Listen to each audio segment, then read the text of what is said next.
What is up, everybody? Welcome to the Bronx Pinstripe Show. It's the hi-hat episode, although Scott's embarrassed by his, so he put his headphones over it to pat it down. I'm just rocking with my pointy cap. Yours is not pointy. Yours is high profile, but not as high profile. This new era hat is one of the most popular model hats out there on the market, and it's probably twice the size. The crown is probably twice the size. So, that's a well-rounded hat. Wouldn't that be like literally like an Abe Lincoln top hat? Yeah, that's what it is. If these headphones weren't there, you don't had want to to see guess what would happen. how many inches are between the top of your head and the top of the hat. Oh, at least 4. There's no way. There's no way. At least 4. That would make that hat like 12 inches high. It's just not. It's unbelievable what happens if I were to take these headphones off, but okay. That's not going to happen.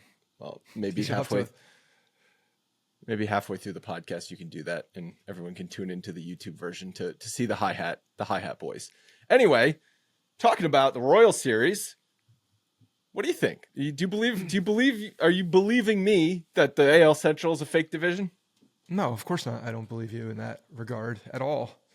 They have a guy. First of all, their pitching is not bad. They have a dominant dude at the back of that bullpen, which I wish was on our team. Should be on our team, but he's not. Talking about Ursig? Yeah. Yes. Yeah. He's filthy. And Seth Lugo is a reborn pitcher. I don't care what people are talking about. The fact that he is not throwing hard. That's one of the best pitch games I've seen in a long time, or this year. 9 pitches. This guy's throwing 9 pitches, and dotting them. Okay. First of all, I know they showed it on the broadcast, the 9 pitches. That included a slider, a curveball, a slurve, yes, and a sweeper. Those are basically the same pitches. Realistically, it's a curveball and a slider, and then the slurve and the sweeper are just hybrids of both of those. They are hybrids. That's a man that terminology makes him throw 9 pitches. The slurve has been there for a long time. Even if it's 6 pitches, it's all a lot. I put the split, the spray chart for his pitches in the notes, so you can see the vertical and horizontal movement for all of these pitches as well. He legitimately throws, 8 pitches a decent amount of time, and the split finger goes like 2.9% of the time for this is the season.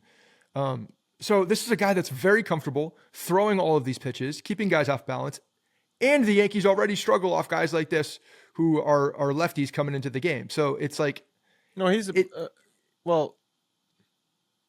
What do you mean? He throws, he keeps guys off balance. That's his job. He keeps guys off balance. He's been doing it in the bullpen. And now that he's got this deep arsenal, you can't really unload that thing as a bullpen guy. As a starting pitcher, you can do that. And you get a whole bunch of weak contact, and guys are off balance, and they're just not used to seeing someone who can dot their pitches in different places and have different movements on them. And yes, you're right. I've been the one talking about I hate the term sweeper because it's really just a big slider.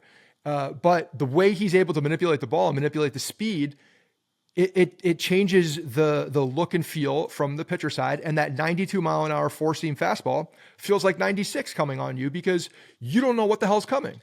Let's also not pretend like 94 is throwing 87 miles an hour. I mean, no, it's not. 94 is still hard enough, especially when you've got good control and can mix up pitches the way Lugo can pitch. Lugo throws right-handed, which you said lefty, and I think you just meant the Yankees have struggled against left-handed pitching, which we saw last night too. Yes. In the game, them struggle against left-handed pitching. And that narrative has been something that's been hard to figure out for the Yankees because they should be good against left-handed pitching, especially with the power right-handed bats they have in their order. But Lugo being a righty, and then Michael Kay, he did mention this on the broadcast. It's weird seeing someone not throw 98 miles an hour dominating a lineup like this, but you could see the power still in just controlling and mixing pitches and changing looks and changing speeds, how effective that can be. And I still think as a pitcher, if you're going to be on the edges, you could live in the low 90s. It's still effective. 100%. And when I'm talking about Lugo and mentioning the left-handed pitching, he's one of those guys. I didn't look this up exactly, but I would put a lot of money on that this exists. Like the reverse splits, him as a righty with those pitches against left-handed pitching is probably pretty good because he's able to he runs that two-seamer that comes, off the plate to a left-handed batter and comes right back. So he's got the shape of, his pitches that is similar to what a lefty would bring. And the fact that he can work both sides of the plate and work, the up and down portion of the zone, like he's just tough. And he's pitching as well as he has in his career. And that's one of the, I know we shouldn't be starting with the negatives because the Yankees did win the series, but we were talking about Seth Lugo. So let's mention this. The Yankees were completely shut down by Lugo, which sometimes you have to tip your cap, your high hat to the pitcher on the other side. But that's the type of pitching they might see in the playoffs. And the Yankees offense in general was not good this series. I know they scored a bunch of runs in the first game, but that came mainly against the Royals bullpen, which has had struggles outside of Erceg. And then we saw the Yankees struggle offensively in Chicago over the weekend. So it's been kind of 6 straight games of bad offense. Yeah. And I mean, when they had opportunities, they put the runners in scoring position on Monday, 5 for 13. They didn't have any opportunities against Lugo on Tuesday, and then Wednesday, 1 for 3. So not a huge amount of opportunities by any means, but they took advantage of them when they needed to. And that's the type of thing. Like this series I thought was positive in the regard that they didn't pitch great. They didn't hit well for the most part, but they still came out and won the series because the pitching kept them in the games. Like Stroman was not hit hard at all. Like I thought his line was way worse than what I actually watched, with him on the mound. And I don't know, they were all good enough to keep them in the game. And the Yankees had opportunities to, outside some of those big innings, like they had opportunities to stay in the game. And even the big innings, like when Judge tied the game, you see Wells go out there and hit that huge bomb. Like they were within striking distance and the pitching staff allowed them to do that. So I got to give credit to them. They've been good over the last 2 series really. And have kept the Yankees in the game and they need to do that. So you say they didn't pitch well and they didn't hit well, but they still won the series. Why do you think that is? As soon as I said that, I knew. It's because the Royals in the AL Central is a fake division. Okay, that's why. And when and if the Yankees play an AL Central team in the playoffs, I will feel very confident. Let me tell you what they did. Against other teams, who knows? But against the AL Central, you should be very confident as a Yankees fan. Let me tell you what they did. And this comes from a positive. First of all, the first positive we have on here, it's the second straight series win. Even with the bat shutout. And they were shut down for 14 innings because when you go from Lugo through the 5th inning, when you're playing a fake team, it doesn't matter. The Soto home run was in the 6th, I believe, yesterday, right? But the Yankees kept them in the game. The number 3 positive, we'll go back to number 2, but number 3, and this is a big reason why they are able to do what they did, is they kept Bobby Witt at bay. He is clearly by far and away their biggest threat. They have Perez. Him and Perez offensively. Perez did well. Perez is like a consistent guy that's you just have to. You don't want him up with runners on base. Like because he will get a hit. He's an RBI machine, or even what you saw last night in extra innings, or not extra innings. This was against Holmes in the 7th. He had, a hit would have been better for the Royals there, but he got a sac fly against Holmes to get that runner in. At this point in his career, he's one of these guys that I don't want to see up because he's a massive pain in the ass at the plate. He's really hard to get out. Yep. He puts a lot of bat to ball. And we know, as we've seen this year, even if it's slow or even if it's soft contact, like seemingly these balls are either finding a hole in the infield or falling in between the infielder and the outfielder. But he does that. But when you keep Bobby Witt off the base paths, number 1, you're limiting what he could do as one of his biggest weapons with his legs. And we saw that going first to home in like a blink of an eye when he did get on base.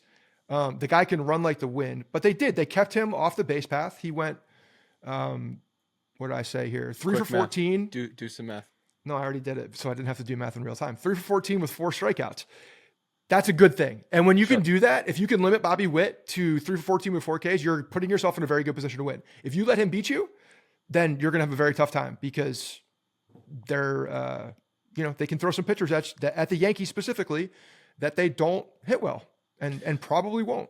Yes. So +1, they won the series against a potential playoff team. Did you think though, also that some of those games had some playoff feel? Not definite playoff feel, but there was some playoff moments in some of those games with the big home runs, obviously the extra inning game yesterday. Yeah, for sure. And Yeah. and when you go to the runners in scoring position stat, those are the type of numbers we're probably going to see in the playoffs. You're not going to get a ton of opportunities. So Yeah, what one they for did, three. they took advantage of it when they did have an opportunity, which I think is a far cry from what we've seen in a long time. Granted, small sample size for the majority of the games, but they did take advantage. Obviously, if you don't get any opportunities of runs in scoring position like they did on Tuesday, you're probably going to lose the game unless you hit a bunch of solo home runs. But yes, I agree. You're not going to have 13 opportunities like they did on Monday in most playoff game situations. And if you do, you're probably going to win because you're got a lot of guys on base and eventually some things are going to come through. Yeah. Not letting Bobby Witt beat them. That's also a positive. And then the other positive, I loved the Austin Wells home run. Obviously, it was a tank job, which is cool. Like sometimes when you hit a go ahead home run and it just bleeds over the wall, it still counts the same, but it's not as fun in the moment. But that thing was so high. That thing was so high. He knew it off the bat, and that was just a really cool moment. It was an awesome moment, and right after Judge ties the game, honestly, you have momentum. Austin Wells, who has been just so damn good in that 4 spot behind those guys, comes in and cleans up the inning and gives the Yankees the lead, obviously, that they kept. It's fun to watch, man. Like the guy he's really good. He's going to win Rookie of the Year, which I predicted, which I look really good for predicting, which I love. And we both predicted positive things for Austin Wells this year. I was pretty specific with what it was going to be, though. And he, but yeah, when you see the power that he has. I don't remember what I predicted. What did I predict for him? I don't remember. He hit that ball at a place that's, it wasn't dead right. It was to the left of the bleachers in or to the left of the overhang in 205, and got pretty far back in the bleachers. So it was a shot, man, and it was a no doubter. Nice little bat flip, reaction, and Yankees took it from there. But that was a lot of fun. So Austin Wells also got the sac fly in the 10th inning on Wednesday. Yep. To give the Yankees the win. He pinch hit in that situation for Jose Trevino, which, okay, yes, obviously that makes sense. But why didn't he? It was lefty on lefty, so it wasn't totally obvious. But no, so that my for point, Wells to be the pinch hitter. Well, but my point was going to be, why wouldn't you have not pinch hit for Trevino in the 7th inning, which was ended up being that play that Trevino hit the dribbler to Perez, who. It was the weird. He was out of the base path. Come on, he was out of the base path. Of course, he was out of the base path, but he ended up still tagging him like barely on the jersey. But then we'll talk about the Volpe part of that play in a second. But why don't you pinch hit Austin Wells in that moment? That's the moment to pinch hit Austin Wells, even more so than the extra inning spot lefty on lefty, which I'm glad they did in extra innings because. Again, I throw out lefty in matchups when it comes down to who do I want hitting Austin Wells or Jose Trevino. That's obvious. But you got to pinch hit Wells in the 7th inning there. Yeah, I don't disagree. I wanted him to come out with the bat for that opportunity as well. It made a lot of sense. But they stayed with Trevino, and yeah, he hits a little dribbler instead of trying to put your team in the best position by. I mean, there were multiple opportunities you could have. There were multiple people that could have come off the bench to hit in that position that were. Yeah, but you don't want to waste. But you don't. The natural thing is you just pinch hit the catcher because you don't want to waste a spot. Yeah, the catcher's a good option right there. Absolutely. And especially, there's even an argument that I don't definitely agree with, but I could even see it in the 10th inning there. It's like, okay, now you're bringing in Wells cold off the bench, lefty on lefty in a spot where you just need bat on ball, which Trevino, to his credit, can actually do, especially lefty on righty there. I still would rather have Wells up, but there's at least an argument to keep Trevino in that 10th inning spot. There's no argument to keep Trevino batting in that 7th inning spot. I don't think there's an argument in the 10th inning either, because you could have brought in, Dominguez could have come in and hit as well. Like there's multiple options that you could have substituted for Trevino. So in no situation do I think Trevino hits in that spot, like should at all. But Austin Wells, and the infield was in. Austin Wells, who's the better opportunity to give you a deeper fly ball, a fly ball that's deep enough, and that thing was barely deep enough. Most people running, they're not scoring on that. A better throw from the left fielder, and he's out. It was close, yeah. It was really close. Because even if the catcher receives that ball on those, it was going to be very close. But it was like a 4-hopper. Yeah, no, I know, but the ball was there. It was if he fields it cleanly, it would have been a close play still. Or if he just throws a 1-hopper, he's probably out by a foot or something like that. Yeah, it was a really close play, and Volpe's a fast runner, so it was still close. It was an aggressive, and it's not like he had a bad jump. No, you have to send him though in that situation. I agree with the send, even if he's thrown out. I agree with the send in that spot. I know we're going to disagree on this. So Volpe running home on the dribbler play in the 7th inning. He's rounding third base. He stops at third base, and this is why I don't like him going home, because once you stop at third base, it's hard to then get momentum back and score on that play. What he's reading is, Sal Perez is lunging for Trevino, so he's not going to know I'm running home, so I'm going to run home. Sal Perez, though, heads up play by him. He's not even a first baseman. Heads up play to read that and make a good throw home, and he's out. In the moment, obviously, Volpe didn't know if Trevino was going to be out or not, because you're not thinking, this guy's out. He's not. Yes, you are. This is where we totally disagree. Yes, you are. You're absolutely thinking that when there's a dribbler down the line that is in front of the runner and they're fielding it, you're looking at this lunge. The guy's out. Like the tag's one not way or made, another. The tag's not made though. One way or another, as the runner, you're seeing the situation play out in front of you, and that guy's out. And But if you think that's what I'd be thinking. If Volpe thinks, he's going to be out, then he should definitely stay parked, because here's why. He doesn't know that Sal Perez is going to run out of the base path to try and catch Jose Trevino running. So that happened as Volpe was already starting running. If he just rounds third base and runs, he's safe. But once he stops, you have to stay put. You're not correct here. If he were to round third, he was out, so I am correct. You're not. That doesn't matter. That 100% matters. Not in the situation, not in the aggressiveness in the play that I want to see. Just because exactly like he tagged up on third, when you're being aggressive in a moment, sometimes that's not it works, his decision, and sometimes that's it doesn't. The third base coach's decision to send him on that tag play.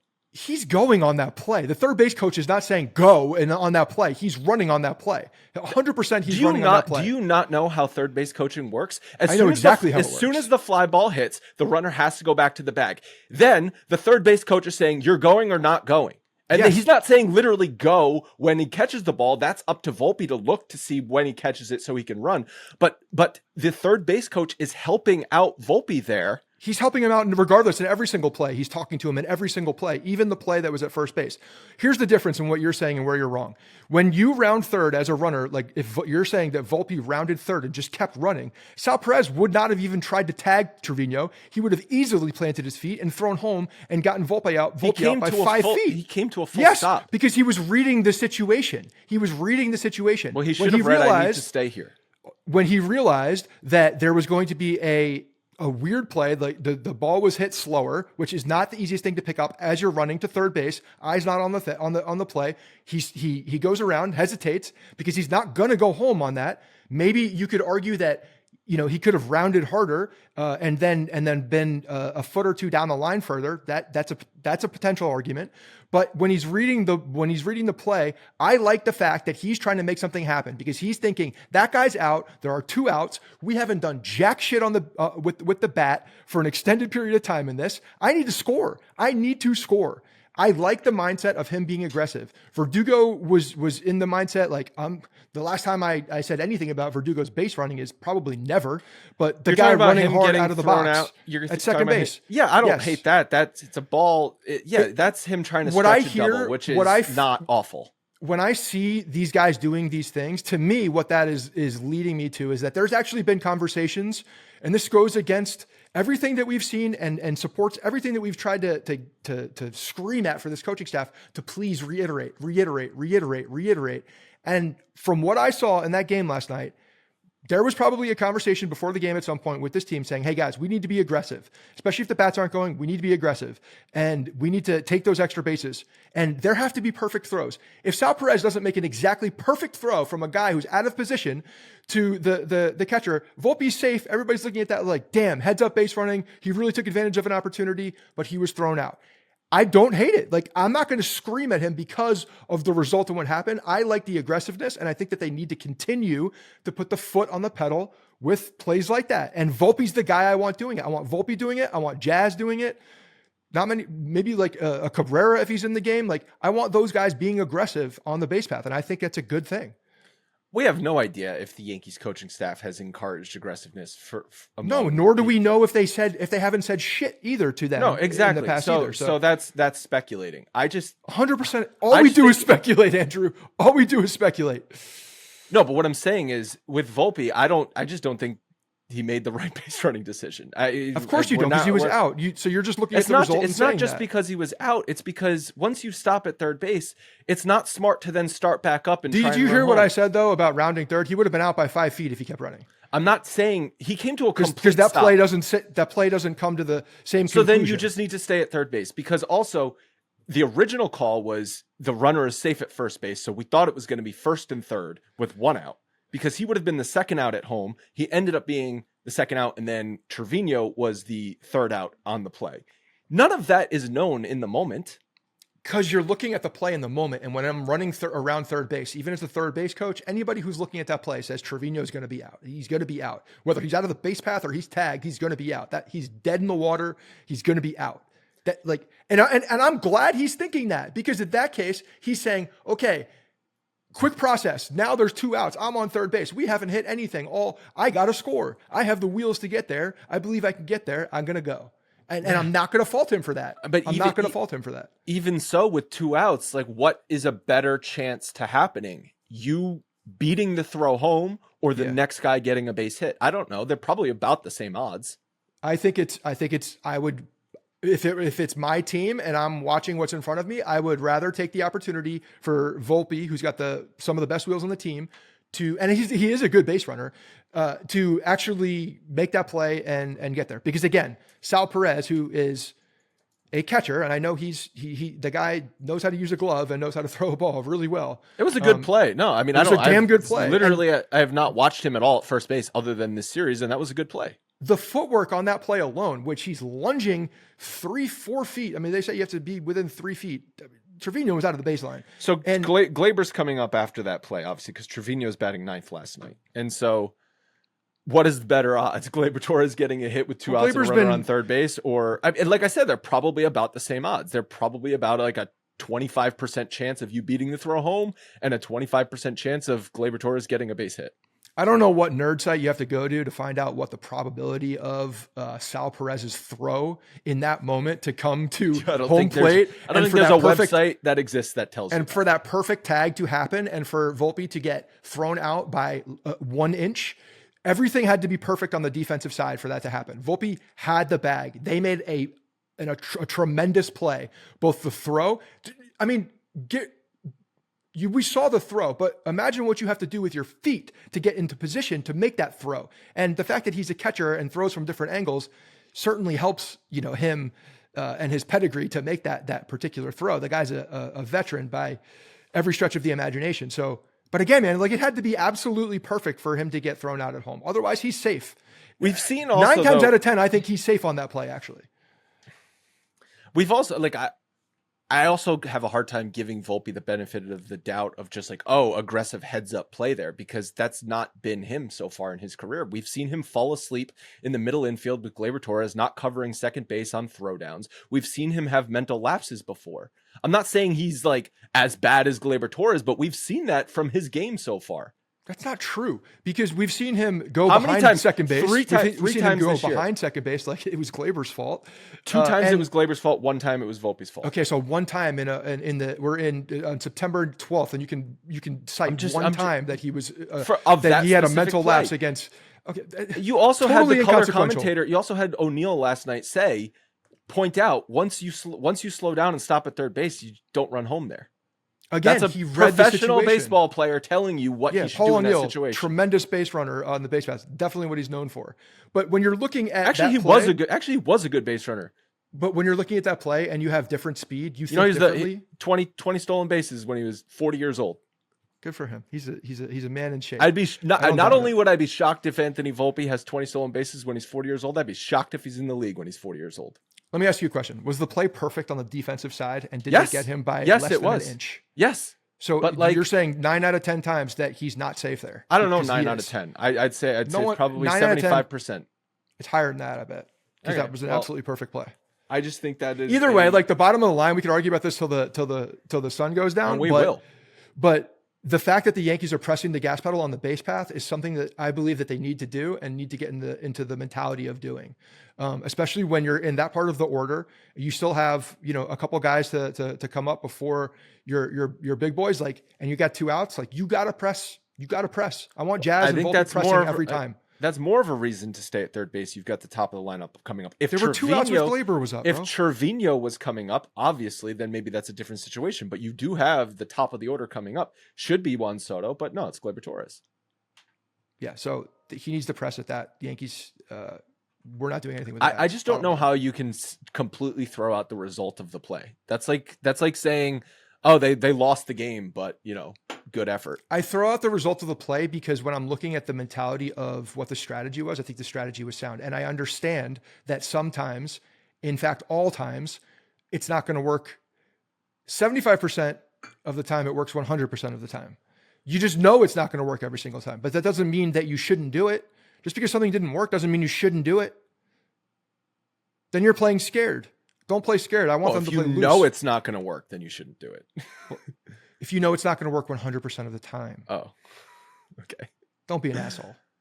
I was confused by you threw too many numbers at me.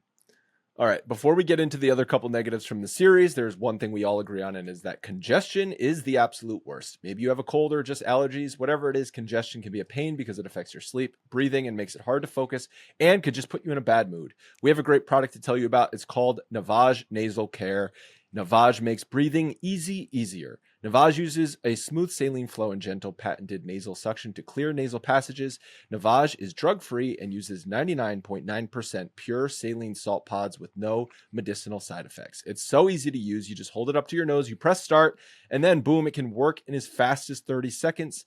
I've got 2 young children in daycare. It seems like every single week we get an email from the daycare saying there's a new virus going around the school. So it's great to have Navage on deck to keep my sinuses and Leanne's sinuses clear. It's been very clutch for us. I like this product, and I know you will too. Right now, our listeners can order a convenient Navage starter pack, including a nose cleaner with batteries and 30 original salt pods. Plus, you get a cleaning kit as a free gift if you order by going to navage.com/Bronx and use promo code Bronx. Again, navage.com/Bronx, promo code Bronx. Navage is spelled Navage, navage.com/Bronx, promo code Bronx. And we are also brought to you by Factor Meals. Eating healthy can be difficult because nobody has time to go to the grocery store, shop for healthy ingredients, then cook a meal. We've all got busy things with work, family, errands, whatever it might be. Factor can come in to save the day. With Factor, you get no prep, no mess meals delivered right to you. You can stick to your wellness goals because their meals are nutritious and dietitian approved. The process is great. You go on their website and choose from over 35 delicious meals each week. Then you customize your deliveries with 60 different add-ons. Highly skilled chefs prepare your food and it gets delivered straight to you. Heating the meals up takes just 2 minutes. There's no mess or anything to clean up afterwards. That is the best part. All of Factor meals are fresh and never frozen, and they have options from breakfast to dessert and everything in between. Our offer for you is awesome. Go to factormeals.com/Bronx50 and use code Bronx50 to get half off your first box plus 20% off your next month. 50% off your first box and then 20% off your next month if you go to factormeals.com/Bronx. Okay. So the starting pitching in this series obviously was not bad because they were in all of the games and they won the series. I thought though Rodon was not great. I know he didn't get helped out by his defense. Glaber he just dropped a pop-up. And Chisholm in the first inning, Chisholm's ruled with the error on that play. He made a nice play and then a bounce throw. Isn't that a play Rizzo should make? He should make it, but anytime you bounce a throw, I know the third baseman is always going to get credit with the error in that spot, but I don't know. I feel like Rizzo needs to scoop that ball. The final line on Rodon ended up being 6 innings, 6 hits, 4 runs, but 3 of them were earned, 1 walk, 9 strikeouts, and he did allow 2 home runs. The home runs came to Hunter Renfroe and Sal Perez. I just thought he needs to be a little bit better than he was, especially you've seen him kind of break down in spots where his defense isn't perfect. And so in a playoff start, I don't know if that's going to be good enough. And then Hill, the line isn't terrible. 5 innings, 5 hits, 2 walks, 1 run, 5 strikeouts. He threw 97 pitches in those 5 innings, especially I think he was over I think in the second inning alone, he threw a ton of pitches. I just thought every batter was deep, 2-2, 3-2. He fell behind a lot of hitters. He looked more like the pre-IL heel than he did the return start against the Cubs. One start, but he what he's done when he's even earlier in the year when he wasn't on his game, this is the type of line that you saw. You saw him go deeper into counts. The pitch count went up. There were runners on base. In this one, he gave up more hits. So there were seven runners on base.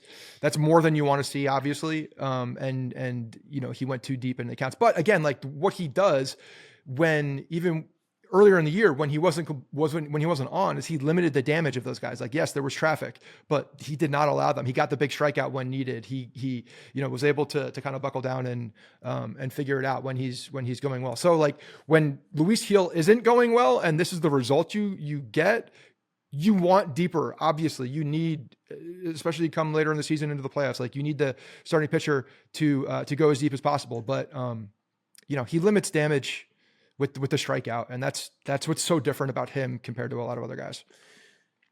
And I thought Rodon, similar line to Stroman. Stroman's line was actually worse than what I saw with my eyes, just because he was giving up a ton of like little ground balls, like bloops. Like, but that's what he's gonna do. That's what Stroman's gonna. He was able to get out of a lot of it too. I just thought he pitched better. It looked like my eye test was telling me that he pitched better than what the result was. And Rodon, yes, you want to see him get out of the situation. Yeah, I mean, your number two. I think he was at 91 or 2. Stroman. I don't think he was all the way to 100. You want to see Rodon get out of that stuff, those situations, but also, goddamn, defense needs to play behind him and be able to pick him up because like his stuff was pretty good. 9 strikeouts again. But that's classic Rodon. He's always going to strike out a lot of guys. Yes, you need your number 2 pitcher, someone with the capability of just overpowering batters to get out of some of those spots. If that line is coming from your number 3 or number 4 pitcher, that's different. But a number 2 pitcher in the playoffs, I just think needs to be better than that, especially if something doesn't go his way. Like, you knew the moment the first batter of the game reached on an error, that runner was scoring. I knew 100% with certainty he was going to score. Yeah, I mean, he's got to be able to buckle down, but I don't know. This is the guy that we know who he is, and he throws 6 innings. Sometimes it's really good if he's able to actually control his fastball, and other times he's a little bit more telegraphic and he kind of labors through some stuff, but still gets the strikeout. So that's what he is. Stroman only threw actually 89 pitches in his 5 and third. He gave up 7 hits, 2 walks. I think that's just Stroman's going to get beat on some bleeders because he just gave up more than usual. He's kind of like the Clay Holmes. Like, you're going to get some weak contact, but sometimes weak contact finds holes. No doubt. And that's definitely, he pitches to contact. Like, that's the type of pitcher he is. He's not a strikeout guy. He pitches to contact. So there was just some unlucky, locations of those balls. I thought more than a normal Stroman start. We were having a conversation in our group chat about the playoff rotation, and we obviously know it's Cole, Rodon, how they fill out the 3-4 spots between Gil, Schmidt, and Cortez. Not Cortez, Stroman. If you want to throw Cortez in there, which at this point I think it's clear he's going to get moved to the bullpen, fine. It could be Clark Schmidt. No, that's what I'm saying. It's going to be Gil, Schmidt, or Stroman as 2 of those 3 for the spots. I think Stroman is in contention. Do you think he's in contention? Or because Neil said there's no chance they give Stroman a playoff start. I don't believe that. I think they have to see, more out of Clark Schmidt, make sure he is the guy. But you think if Clark Schmidt looks okay, the next, what would we get, 3 more starts out of him before the playoffs? Right? Yeah, I think he's definitely got the most upside, and I think he's got the highest ability to shut someone down. And Marcus Stroman in a longer role, I think it's going to be a dogfight for them. I do, but I think at that point Stroman would be like kind of long man relief in the bullpen. Like, you got to save him almost in case something bad happens for that type of. Also, remember in the playoffs, there's no ghost runner in the extra innings. So sometimes you might find yourself in an extra inning situation where you need someone to go 4 innings. Yeah, 100%. And you gotta make sure that guy isn't already burned too. But but that's where Stroman would come in. He becomes valuable. He becomes valuable in that regard. But yes, I want my better pitcher, and it's probably going to be Clark Schmidt, assuming he continues on this trajectory to start a game and get as many innings as I can out of that guy. Could you see them not announcing the playoff rotation after the first two? They'll say, "Here's what we're doing the first two games." Well, actually, if they play a wild card series, yes, definitely. I'm talking about if they are in a DS. Say they win the division, which they should, because Baltimore's not going to take the division. Clearly, Baltimore's kind of like, "Here you go, Yankees. It's your job to lose the division. We're not going to take it." But if Yankees start with a DS, I could see them only announcing the first two games and then kind of playing it by ear for the games 3 and 4. It's exactly what they should be doing. Yeah, they need to figure out what's in front of them rather than set something, rather than say, "Hey, Clay Holmes is going to throw in the 7th inning no matter what." Which brings us to our next negative. Good segue. He gets the blown save for that, which is tough, I guess. Tough for him, ironic, but add to his tally of blown saves. It's crazy how they're like, yeah, Clay Holmes, we're going to get him in a lower pressure situation. 1-run game in the 7th against the top of the Kansas City order. That's the lane for him. Yeah, that's as high leverage as you can get in that moment. And the thing, I think that's actually probably the highest leverage inning of the game. That's where, the fire extinguisher role comes into play. And clearly he's not that guy. Did someone wrote, I'm not seeing it somewhere, but he was warming up before the Soto home run. Is that right? He must have been. He up in the bullpen? Yeah. So the plan was no matter what the score is, he's coming in the 7th. And that's where I have a problem with said plan. Granted, at that point in the game and in the series, someone's got to go out there and throw. Someone's got to go out there and throw an inning later in the game. And at some point, you're going to have him in a non-save situation at the back. You can still blow a save, but a non-ninth inning situation, and have him impact the game in a negative way, because he's got to be a guy there. So like, it's the 7th inning. I understand that it did not work, and he did blow the save, similar to how he's done it in the 9th inning in the past. But at the same time, like, you got to throw someone in there, and there's just not a ton of good options, like we've said in the past. But the Yankees have said, by their own admission, we're going to do matchups. We're going to find lanes for guys. If you're looking at matchups and lanes, how do you say Clay Holmes against the top of the Kansas City order, which includes Bobby Witt and Sal Perez? How could you say that is the lane for Clay Holmes? That's the lane for Cousins or someone else. Yeah, no, spot. I mean, if you're just doing lanes, you got to see what that looks like as far as matchups. I don't know what the individual matchups were in that moment and what the numbers said against those guys. But when you look at the names and where the damage can happen in the Royals lineup, this is the spot where the damage can happen. So you need to put what you believe is your best effort to get those guys out. And I don't think that's and if Clay Holmes was up before that, clearly they liked the matchup of. But they thought they'd be down 1-0. Maybe that didn't matter to them. They liked the matchup between the pitcher and the batters. But they've always managed the game differently if you're down, even if it's just by a run. That Boone doesn't. Boone just says, "I'm going to go do this," and then if something happens in the game, it still happens. But I know that. But we've seen the Yankees where it's like they use, just because they're down 3-2 and it's the 7th inning, they'll bring in a garbage reliever that gives up 3 runs to get the game out of reach, rather than using someone that can at least keep the game at bay. And arguably, you could say that Clay Holmes is one of those guys to keep it at bay. I have no clue what Clay Holmes is at this point. Like, I know. I don't think they do either. I think aren't you look up and down the lineup, trying to pick spots with Clay Holmes at this point to get him back on track, which would not be the top of the KC order? Yeah, sure. In an ideal situation, you have to. But at some point, you got to throw someone out there who has the best numbers and who's available and who hasn't pitched in the last 2 games. Enough that the what do they call it? The bullpen. He pitched budget, on Sunday, right? He pitched on Sunday. Bullpen budget, which I hate. Whatever the bullpen budget tells you in that moment, and then you're making the best decision for who's coming up, and it didn't work. But it was the 7th inning. He wasn't put in a 9th inning, end the game type situation. He just at least he gave the Yankees a couple frames to win it back.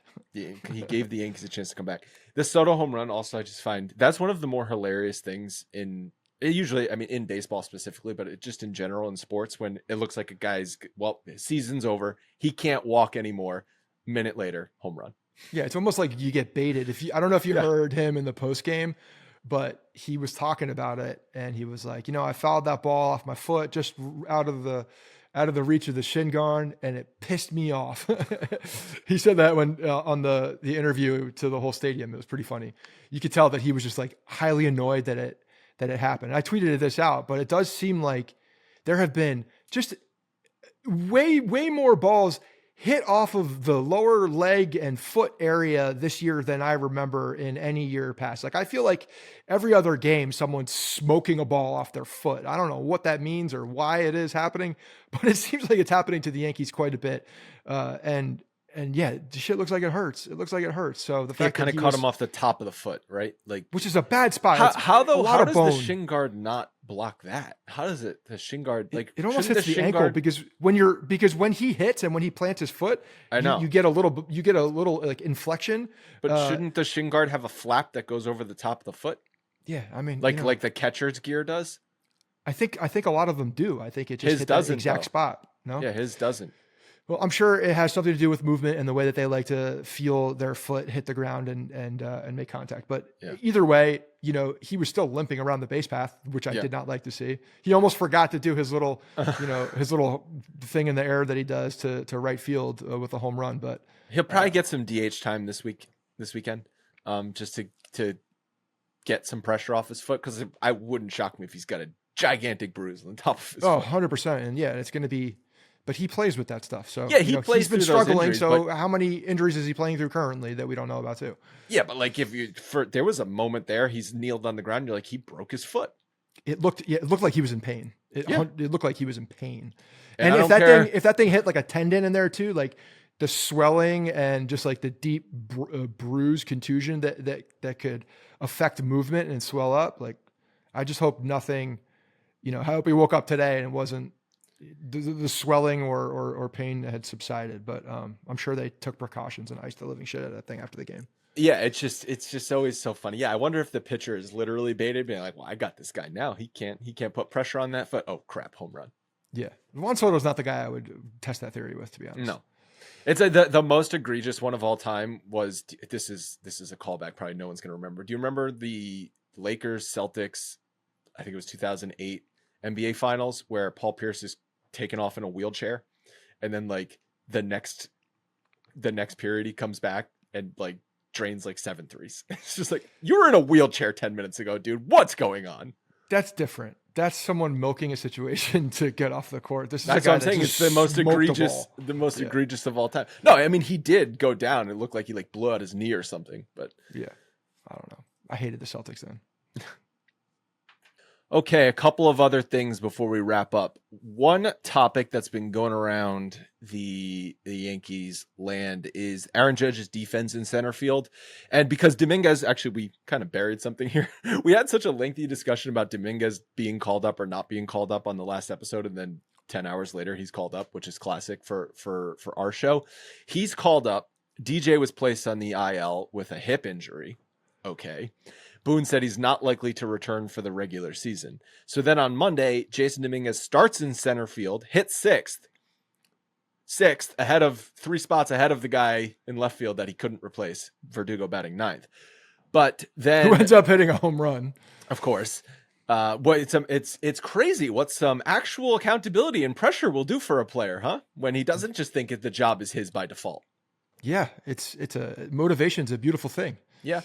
So, but Judge was taken out of center field on Monday, and the topic of his defense, specifically the fact that he has not been a good defender in center field, was being discussed. Fielding run value is -4 for the season, which is the 20th percentile. His range, so outs above average, is -6, which is the 8th percentile. And his DRS, which is defensive runs saved, is -7. So all the defensive metrics for Judge and center have been bad this year. And last year it wasn't the case necessarily. I think he wasn't great in center field, but I think he was. I think he still had a negative DRS last year, but it was not this bad.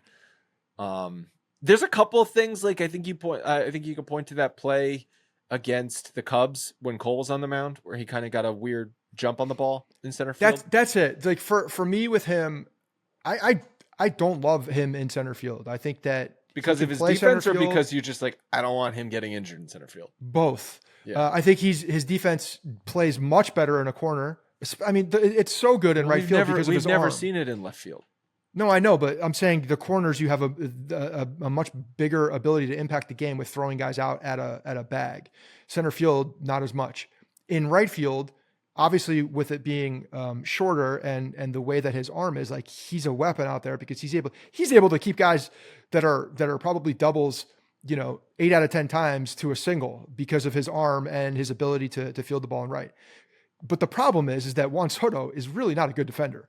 His instincts out there are not great. We've seen it a bunch of times with him misreading line drives. He's not a great defender. Like, even that Gleyber Torres missed fly ball, like, I want Soto to call him off coming in on that play and to take control of that and catch that ball. It's a much easier play for him to make. He was there than Gleyber Torres. And I think Judge in right field calls off Gleyber in that moment and catches the ball. But the thing with Judge in center field, because he's so goddamn big, that first step is never going to be as quick as one of these more nimble guys out there who's a prototypical center fielder. He can make up with long He can strides. make up ground, so he can a ball in the gap. But these other guys who fly like the wind can also do that. They're not taking as big steps, obviously, but they can fly like the wind and still cover that ground. But the first step, the ability to get off on a line drive that's in front of you, those are the plays that are going to be left out there, and they're going to be falling more times than not when you have a more prototypical center fielder. So I even when you're looking next year, even looking way too far ahead, but if Soto's on this team, I know left field's tough in Yankee Stadium, but I have not liked him in right field. I don't think he's well. If you don't like him in right field, you're not going to like him in left field. Didn't he play more left field when he was in Washington? He played predominantly in left field, right? I would still rather see him in a position that he feels more natural with, like, the angles of the ball. And like, I understand that it's a big left field and you have to get used to the bounces and the way that Yankee Stadium is. But, if it were me in an ideal situation, I would love to see Soto in left, Judge in right, and Verdugo and Dominguez in center field, obviously being the most athletic of them. 2018, he played 112 games in left field. 2019, he played I lost it. 2019, he played 150 games in left field. And then 2020, he played left field. 2021, he played right field. Okay. He moved to right field in 2021. I don't know why. I don't know who was on the Nationals roster at that point. And then 2022, he played primarily right field. And then 2023 with the Padres, he played primarily left field. So he's gone back. And there forth. You go. And now he's back to right field. Where I think that the difference is, like, I understand you can give up bigger impact in left at Yankee Stadium because of just how much of a kind of a gauntlet that left field corner is. But I think Judge impacts the game in right field more so. And I've just seen too many instinctual plays from Soto and right that I haven't really liked. And I'd rather Judge there. Yeah, but if we're talking for this season, who knows what they're going to do with Verdugo and Dominguez? Because oddly enough, Verdugo sits on Tuesday against a righty and then starts on Wednesday against a lefty. Figure that one out for me. Makes no freaking sense. I know. But who knows what they're going to do in left field? Judge is you're at this point, Judge is the center fielder in the playoffs. Soto's the right fielder in the playoffs, and it's either Verdugo or Dominguez as the left fielder in the playoffs, because you're also not going to take Stanton's bat out of the lineup as the DH. I know they did it for Monday. They sat Stanton, but in a playoffs, you're not going to sit Stanton. No, So all I'm saying is for this season, Judge is the center fielder. He has to be for the playoffs. Yeah, probably. Yes. Not probably, definitely. There's no other option. Well, unless he plays left, because he's played left in the past as well. So he's played left for like a game. He's not played left. Dominguez in left field, Dominguez in center field, Judge in left field. I mean, Dominguez hasn't played left field a ton either, especially in Yankee Stadium in Major League Ballpark. So, I don't think there's probably enough out there to say one or who's going to give you the better value in center field. I think at that point you're looking at Dominguez with his range probably, and putting Judge in left. I could see that happening.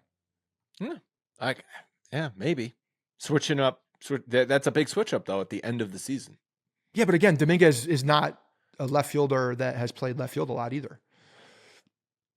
So you're saying you're going to get negative defense out of one of the positions. Which one would we rather have the negative defense from? Well, and also, which one do you think impacts the game on the defensive side more so in center field? And I think that's where you're looking at Dominguez is Dominguez the better center fielder?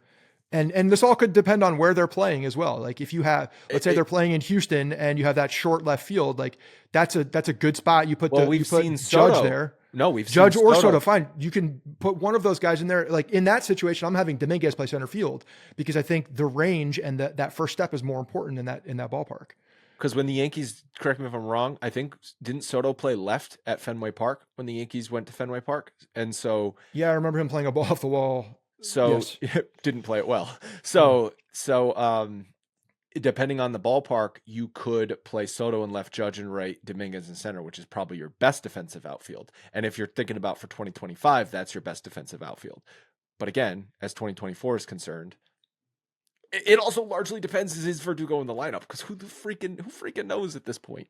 Yeah, and you know what? Putting Dominguez, by the way, Dominguez coming up, and he obviously didn't have a good series, but him coming up against Seth Lugo in his first, this or in the Tuesday game. He's in an impasse. That's a tough spot. He's also in an impasse because everyone is like, you need to be good so we can stop having Verdugo play. So it's just like, and then it's like, will he get called up? Will he not get called up? The only reason he's placed on the roster is because DJ goes on the L, which we didn't mention. That's bullshit, right? Probably. Look, everybody's. There were a ton of rumors out there. It seems like a bunch of people got DMs in the back saying some insider was DMing a bunch of Yankees accounts saying that there was a DJ LeMahieu release going to happen and Dominguez is coming up. Clearly, half that information was correct. LeMahieu going on the IL and them trying to make a decision on what's going to happen here. I thought there was no chance in hell that DJ LeMahieu gets released because he's under contract. Like they're going to see what he is next year, of course. And when you have an old man running around like this, who's had injuries in the past, a phantom IL is pretty easy to do. It's really easy to do. They're going to, I would say, depending on what they do in the offseason in the infield, DJ will start the season with them next year. But if he's terrible in spring training and terrible in April, he's getting released because then you're eating 2 years. Which is what I just don't think they're not in a huge rush with him next year until later in the season. Well, again, I think it largely depends on what the rest of the roster looks like. I agree, you also now, for any of you that do want Gleyber Torres back, not me, obviously. You definitely cannot go in with your plan A being DJ LeMahieu as a starting infielder next year. Oh no, you cannot absolutely do that. You certainly cannot do that. So if you want to say Jazz is the third baseman or Jazz is the second baseman, great. You need someone else at the other position as the starter other than DJ LeMahieu. That's the really good thing about Jazz that we'll talk about way more in the offseason, but definitely plays into the Gleyber situation. If there's an opportunity to upgrade second base or third base, the Yankees have the ability to do that because of Jazz's flexibility on the infield, which is a really good thing. That throw Jazz made from third base, was that last night on the ball? That was last night. Picked in back of the bag and then threw a frozen rope to first base. I would love to see what the speed was on that throw because one, it looked effortless. He did it so fast. So the transition from the glove to the hand, and they said it on the broadcast, but he barely looked. He did not even really look over there. He just knew the direction, and he made that play very easily. That is one of the better plays a third baseman has made that I've seen in a while. Kind of reminded me of some Manny Machado throws from deep in the third base. Good call. Yeah. Machado used to make that. Machado would make that from the third base coach's box. He would throw it from the camera well. Yeah, that guy's in his prime was ridiculous at third base. But yes, he's got a hose, an absolute hose. Which says he has the talent, obviously, to play third base and be a good third baseman. He just needs reps over there. 100%. That's it. Like if Jazz Chisholm was our third baseman going into next year and he had a full spring training to play third base, sure, I bet no problem with that. I bet he's in the running for a Gold Glove. Like he's that good. Well, the Gold Glove is stupid, but who knows? But all I know is I think if that's your plan, go get a second baseman, and that is a great infield plan. Yeah, I'm fine with at the same time, if you have an opportunity to land a third baseman that then makes move the team Jazz better, to second. Yeah, exactly. Sure. So it gives them flexibility, which is a great thing. Jazz can also play the outfield. Let's not forget. Yeah, he can. He gives a lot of. He wasn't a great center fielder, but he can play. Well, we don't have a great center fielder right now. Jasson Dominguez, maybe. All right, let's wrap it up. You wanted to talk about some more Nestor quotes. I guess what was this posted in the Athletic? There was an article posted, right, about Nestor out of the bullpen? Yeah, it was just him talking about, kind of walking back some of the comments not walking them back necessarily. He still understands that he's not happy about it, but they haven't, what I thought was interesting is that they hadn't had any conversations about him staying in the bullpen. So this is clearly not a thing that they're all talking about behind the scenes. And from what Nestor has been doing over the past week, he's being very honest with what's happening. So I believe everything he's saying right now and how conversations are happening. So there hasn't been a strategy conversation behind there. They're waiting to see. You know what it sounds like? He got a slap on the wrist. I don't think he got a slap on the wrist. I think that, maybe he did get a slap on the wrist. It'd be like, let's just temper them a little bit. But he didn't back down from them saying that he was upset, because he said he was upset and that, but doubled down on the fact that he'll do anything he needs to. And also doubled down on the sense that, like, you know what? Actually, maybe he slept on it. He's like, you know what? This is a good thing because I'm just that good where they can trust me in any position. Glass half full, baby. If I had to bet who gave him the slap on the wrist or had the conversation with him, it's Brian Cashman, not Aaron Boone. Based on what Brian Cashman did not walk down there and have that conversation with him. Based on what in my conversations with Martino about that book, that is 1000% what Brian Cashman does. You want to know what happened? Brian Cashman went to Mike Harkey, and Mike Harkey had that conversation with him. Okay, but it's coming from Brian Cashman. The slap on the wrist is not coming from Aaron Boone, is my point.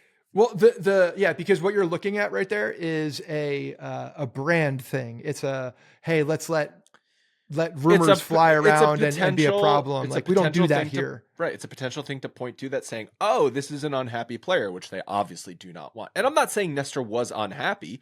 I just think he was voicing his frustrations with potentially being moved to the bullpen. But because let's also be honest, he's probably going to be the guy in the bullpen.